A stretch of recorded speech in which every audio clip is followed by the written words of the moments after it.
Students compare numbers and write a comparing sentence in words and in symbols in this activity. Let's take two numbers. 104 and 52.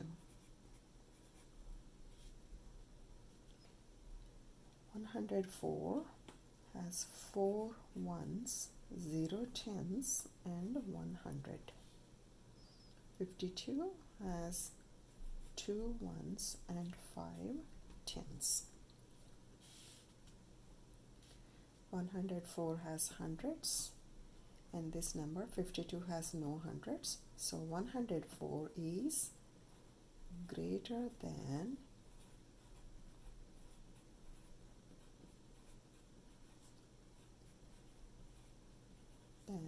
52.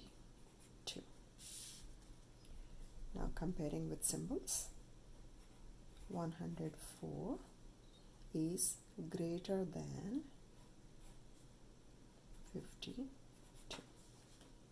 Let's take another one.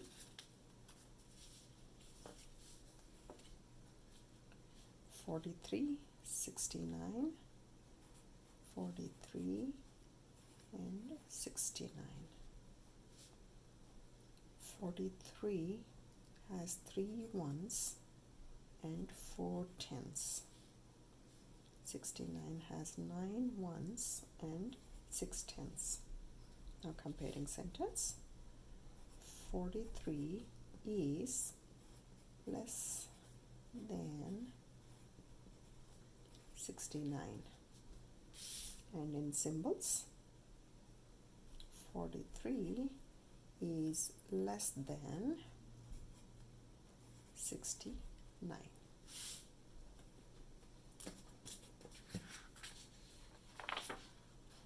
Directions help students work on this activity independently, and teacher exemplar sets expectations.